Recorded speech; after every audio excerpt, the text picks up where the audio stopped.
Substance in daily use. Substance म्हणजे काय? एखादा पदार्थ किंवा एखादी वस्तू, एखादी गोष्ट जी आपण काय करतो, दररोज वापरतो. आपल्या दैनंदिन जीवनात आपण वेगवेगळ्या प्रकारच्या काय वापरतो, वस्तू वापरतो, ज्यांचा वापर आपण आपल्या दैनंदिन कामासाठी करत असतो. त्या वस्तू कशापासून बनलेल्या असतात? लाकूड म्हणजे वूड, त्यानंतर मेटल, प्लास्टिक, रबर, ग्लास, अशा वेगवेगळ्या सबस्टन्स पासून बनलेल्या असतात. आता पहिल्या काळामध्ये आपण काय करत होतो, सगळ्यात अगोदर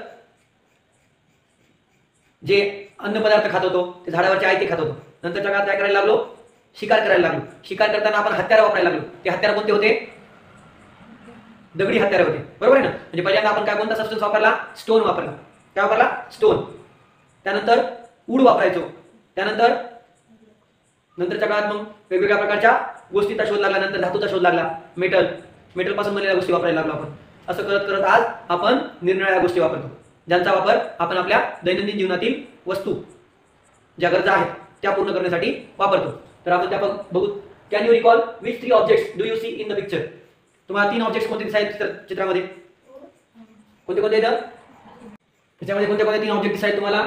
एक चेअर आहे, एक प्लास्टिक टेबल आहे आणि एक आयर्न कबर्ड आहे. म्हणजे त्याच्यामध्ये तुम्हाला 3 प्रकारचे सबस्टन्स दिसायला येतं. एक आहे वुडन. वुडन म्हणजे काय? लाकडी, बरोबर आहे ना. दुसरा आहे प्लास्टिक आणि तिसरा आहे मेटल. मेटल म्हणजे काय? आयर्न, लोखंडापासून बनलेले, बरोबर आहे. How did you identify them? तुम्ही कशा प्रकारे ओळखलं की ही चेअर जी आहे, ही चेअर वुडन आहे, ही प्लास्टिकचं बनलेलं आहे आणि हे कशापासून बनलेलं आहे? मेटल पासून बनलेलं आहे. कशामुळे ओळखलं? त्यांच्या कशामुळे ओळखलं? प्रॉपर्टीज. प्रॉपर्टीज म्हणजे काय? गुणधर्म. गुणधर्मामध्ये काय काय आलं? आपण याच्या अगोदरच्या चॅप्टर मध्ये शिकलो. सबस्टन्स. सबस्टन्सच्या प्रॉपर्टीज कोणत्या कोणत्या आहेत? हार्डनेस, सॉफ्टनेस, कलर, आणखीन डेन्सिटी बघितली ना. त्यानंतर आणखी काय बघितलं? कोणत्या कोणत्या प्रॉपर्टीज बघितल्या सबस्टन्सच्या आपण?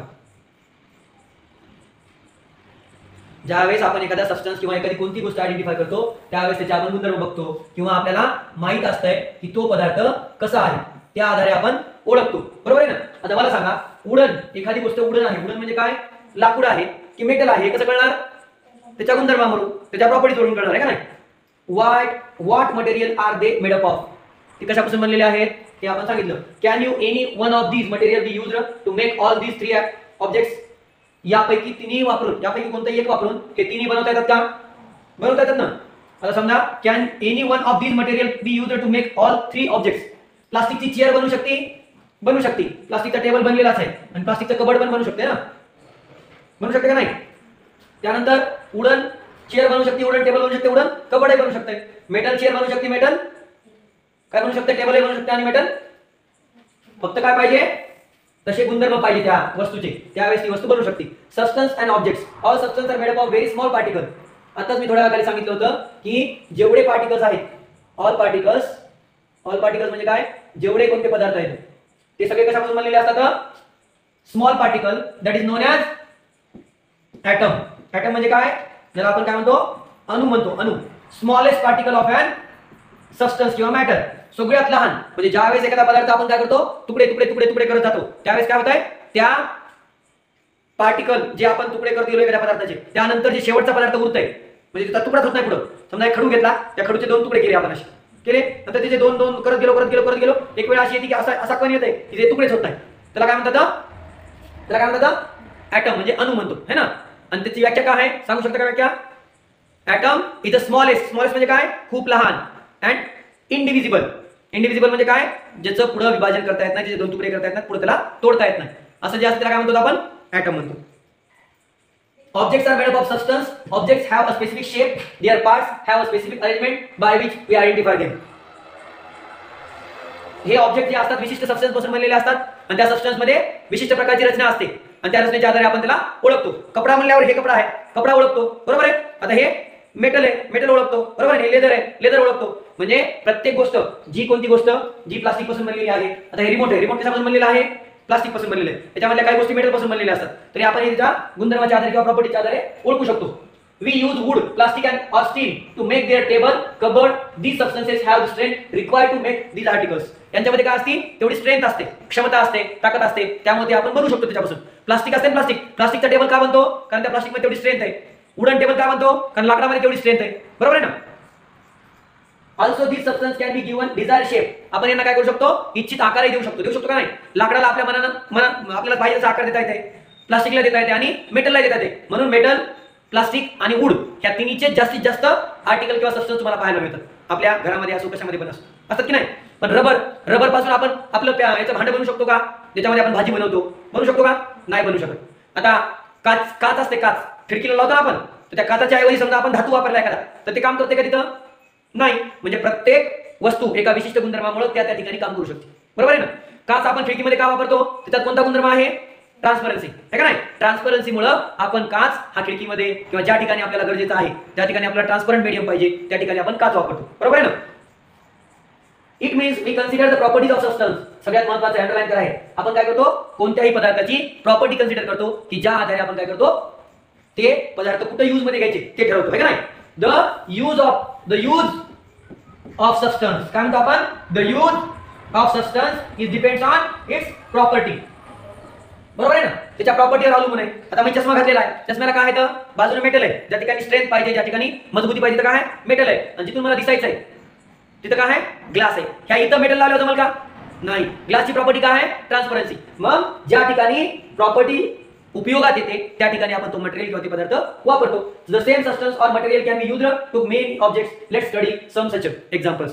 सेम सबस्टन्स वेगवेगळ्या ऑब्जेक्ट्स बनवण्यासाठी सुद्धा वापरले जाते, बरोबर आहे का नाही. समजा आता एखादा पदार्थ असा सांगा की जो दोन जागी वापरला जातो. कॉटन, क्लोथ, फायबर और थ्रेड, साडी, हँकरचीफ, क्विल्ट्स, मॅट्रेसेस आणि पिलोज या सगळ्यांमध्ये काय वापरलं जातं? क्लोथ म्हणजे कॉटन वापरतात, आहे का नाही. कॉटनचा उपयोग करून वेगवेगळ्या प्रकारचे मटेरियल्स आपण तयार करतो. आयर्न, कॉटन कुठे वापरतात बघितलं? आयर्न म्हणजे लोखंड कुठे वापरतो का? कन्स्ट्रक्शन स्टील बार्स जे आपण बांधकाम करतो त्याच्यामध्ये गजाळी टाकतो तिथं वापरतो. त्यानंतर व्हीडल्स, त्यानंतर तवा ज्याला आपण म्हणतो. पार्ट ऑफ ऑटोमोबाईल्स, ऑटोमोबाईल्स म्हणजे काय? वाहनांचे भाग, है ना. त्यानंतर इलेक्ट्रिक पोल्स, इलेक्ट्रिकचे पोल असतात ना, लाईटचे पोल, त्याच्यामध्ये वापरतो. त्यानंतर टेबल्स, कबर्ड हे सुद्धा आयरनचे पण असतात आणि वूडचे पण असतात, बरोबर आहे. आता मला सांगा वूड, त्यानंतर प्लास्टिक आणि आयर्न म्हणजे लोखंड, बरोबर आहे. ह्या तिन्ही मध्ये कोणती कॉमन वस्तू होऊ शकते तयार? टेबल होऊ शकते, चेअर होऊ शकते, बरोबर आहे. चेअर हे वेगळा सबस्टन्स गोष्ट आहे, थिंग आहे, आणि टेबल वेगळा आहे. पण हे दोन्ही वूडची आवश्यकता, आयर्नची आवश्यकता आणि प्लास्टिकचे पण आवश्यकता, आहे का नाही. ॲल्युमिनियम म्हणजे काय? असा एक धातू आहे जे आपण किचन मध्ये वापरतो.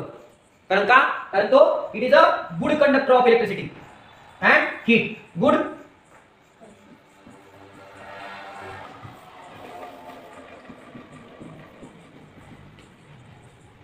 कशामुळे वापरतो आपण? हे good conductor of electricity and heat. त्याच्यामधून काय होते? Heat and electricity. काय वाहून नेऊ शकते? ते इलेक्ट्रिसिटी आणि हीट वाहून नेऊ शकते. त्यामुळे ते किचन युटेन्सिल्स मध्ये वापरतात. आणि इलेक्ट्रिक केबल्स जे वायर असतात ना, वायर त्याच्यामध्ये सुद्धा काय वापरतात? ॲल्युमिनियम वापरतात. मग ही प्रॉपर्टी आहे, काय आहे? प्रॉपर्टी. या प्रॉपर्टीच्या आधारावर आपण ते सबस्टन्स त्या ठिकाणी वापरतो. By studying the properties of substance, underline करा. हे सगळ्यात महत्त्वाचं काय आहे? त्या पदार्थाची प्रॉपर्टी काय करणं गरजेचे आहे? स्टडी करणं गरजेचे आहे. तुम्ही ज्यावेळेस काय करता? एखादा पदार्थ वापरता त्यावेळेस तो पदार्थ त्या ठिकाणी वापरण्यासाठी योग्य आहे का नाही हे आपण कसं ठरवतो? By studying the property of that substance. हे 100% लक्षात ठेवायचं, आहे का नाही. जोपर्यंत आपल्याला प्रॉपर्टी माहित नाही, समजा आता एखादा पदार्थ विद्युत वाहून येतच नाही आणि त्याच्या तारा बनवल्या आणि वायर बनवली, तर फायदा काय आहे का? नाही ना. The substance in everyday use are main kind. There are two types of kind, म्हणजे दोन प्रकार आहेत त्याचे. पहिला आहे नॅचरल सबस्टन्स. कोणता आहे? नॅचरल. आणि दुसरा आहे मॅन मेड.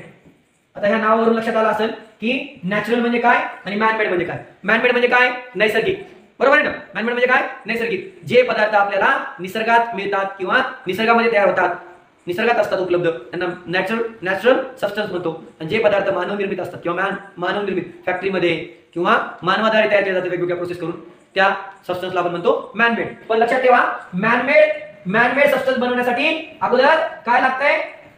नॅचरल सबस्टन्सच लागतंय. काय लागतंय? नॅचरल सबस्टन्सच लागतंय. नॅचरल सबस्टन्स नसेल तर मॅन मेड सबस्टन्स तयार होऊ शकत नाही. आता बघा उदाहरण सांगतो मी तुम्हाला. आता क्लोथ तयार करायचे. क्लोथ, हे क्लोथचं कुठे झाड आहे का? झाड आहे का क्लोथचं? आहे का? नाही. मग क्लोथ कुठे तयार होत आहे? फॅक्टरीमध्ये, बरोबर आहे ना. फॅक्टरीमध्ये तयार होते म्हणजे हे कसं आहे? It is a man made. कसं आहे? Man made. But it's raw material. काय? याचं रॉ मटेरियल जे आहे ते काय आहे? कॉटन आहे. काय? कॉटन. आणि कॉटन कुठे तयार होत आहे? निसर्गात, बरोबर आहे ना. नॅचरल थिंग आहे नाही, म्हणजे हिचं हे कोणतं आहे, नॅचरल सबस्टन्स आहे. Cotton is a natural substance but cloth is a man made substance. तुम्ही बघितले का एखाद्या शर्टचं झाड बघितलं का, असते का झाड, नाही, पण कापसाचं झाड असते का नाही, मग त्या कापसापासून काय तयार होतात, दोरा तयार होते, दोऱ्यापासून काय तयार होते, कपडा तयार होते, बरोबर आहे ना. Cloth. Make a list of various objects in your house, note down the substance they are made up of. तुमच्या घरामध्ये जेवढे पदार्थ आहेत त्या सगळ्यांची काय करायची, लिस्ट करायची, आणि ती लिस्ट काय करायची, त्याच्यामध्ये दोन कॅटेगरी करायच्या, एक मॅनमेड आणि दुसरं नॅचरल. मॅनमेड गोष्ट कोणती असते, नॅचरल कोणती असते. आता शेंगदाणे आहेत, तूर आहे, मूग आहे, जेवढे काही खायचे पदार्थ आहेत घरामध्ये, समजा जे शेतातून येतात, ते किती जरी प्रयत्न केला तरी माणूस स्वतः बनवू शकते का, शेंगदाणे बनवू शकते का माणूस. आता मी फॅक्टरी टाकतो म्हणजे शेंगदाणे बनवायची, बनवू शकतो का, शेंगदाण्याची चिक्की बनवता येईल, शेंगदाण्याचं बाकीचं चटणी बनवता येईल, खूप काय बनवता येईल, पण काय बनवू शकत नाही, शेंगदाणे बनवतो. शुगर केन, ऊस बनवू शकते का माणूस, नाही बनवू शकत. ऊसापासून साखर बनवू शकल, खूप पदार्थ बनवू शकल, गुळ बनवता येईल, काही करता येईल, पण काय बनवता येणार नाही, शुगर केन बनवतात, कारण ते नॅचरल आहे. Classify the following substance according to their uses, म्हणजे त्यांच्या वापरानुसार त्यांचं वर्गीकरण करायचं. बघा, substance, sand, soap, wool, window glass, bamboo, cotton, brick, silk, leafy vegetables, cement, fruit, water and sugar. यांना त्यांच्या उपयोगानुसार चेंज बदलायचे, कुठं कोणत्या उपयोगानुसार आपण वापरतो. Sand, soap, wool, window glass, bamboo, cotton, bricks, silk, leafy vegetables, cement, fruit, water आणि sugar. कुठं वापरतो आपण हे, सँड कुठं वापरतो, बांधकामासाठी, कन्स्ट्रक्शन वर्क मध्ये, बरोबर आहे. सोप कुठं वापरतो, घरामध्ये आंघोळीसाठी, आहे का नाही. वूल कुठं वापरतो, वूल फॅक्टरीमध्ये वापरतात किंवा कारखान्यामध्ये वापरतात, त्याच्यापासून. विंडो ग्लास कुठं वापरतो, घरात खिडकीसाठी, आहे का नाही. त्यानंतर बांबू कुठं वापरतो, लाकूड वगैरे किंवा बांबूपासून काय बनवायचं असेल तर बांबूचे आर्टिकल्स. कॉटन धागेदोरे तयार करण्यासाठी फॅक्टरीमध्ये वापरतात, है ना. ब्रिक्स कन्स्ट्रक्शन मध्ये वापरतो. सिल्क रेशीम कपडे बनवण्यासाठी वापरतो. लिफी व्हेजिटेबल्स किचन मध्ये खाण्यासाठी वापरतो, आहे का नाही. त्यानंतर सिमेंट घर बांधण्यासाठी, कन्स्ट्रक्शन मध्ये. फ्रूट खाण्यासाठी.